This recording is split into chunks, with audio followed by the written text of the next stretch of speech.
Winter weather in Chicago is creating chaos for electric vehicle owners. Teslas are dying in line at charging stations, having to be towed back home as owners say the cold is affecting their batteries.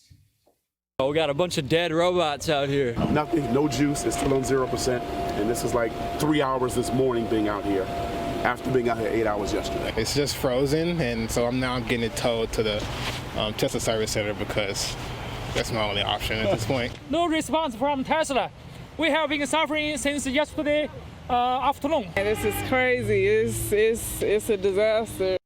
You just heard from Shaylease Mazel, and she is here now to talk about that situation. Shaylease, what was that like? That seems so annoying.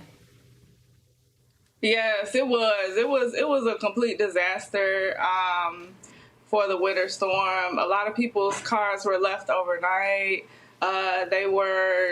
Everyone had to get, a lot of people had to get towed. Chargers weren't working at the charging stations, and that led to a lot of the issues because the chargers were not working. Where do you lay the blame, Shaylease?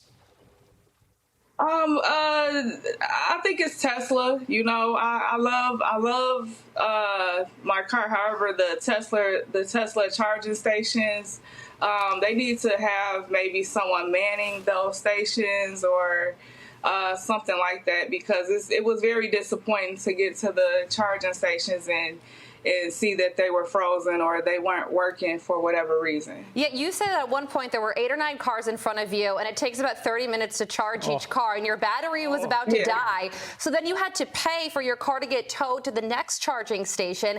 This just sounds so stressful, like a huge waste of time and money, but you still say that you love your Tesla. Why?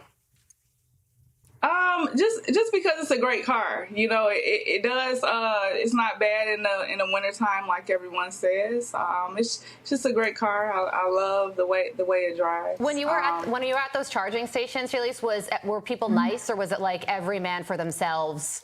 Scary situation. Yeah, it was like every man. It was like every man for themselves. No lie. Like people getting there on like 0%. So everyone was kind of desperate to get the, to get charged. So you got people trying to make deals and, pay people. You know, it was crazy. It was literally like that. Every man for themselves. Look, I think multiple things can be true. I think the Tesla's an awesome looking car. I've ridden in one. I like it. But at the same time, the Biden administration does seem to want to completely eliminate fossil fuels and force electric everything down our throats, regardless of whether you want it like you do or not. By the looks of your experience, I would say we aren't even close to ready for electric everything. What say you, Shaylease? I kind of agree with it a little bit, slightly, because I feel like right now we don't have the capacity right now. We need more charging stations. That's the main thing. We need working charging stations. Yep. So well, you just ordered a charging station for yourself. So you are now squared away and ready to go, even though it costs a lot of money. Yeah. So I'll be prepared for next winter. This was my first winter with a Tesla. It's a next learning year curve. I'll be very I'll be very prepared. Shaylease, a Tesla driver and a Yankee fan in Chicago. Shaylease, keep up the fight there in the Windy City. Thanks, Go Yankees.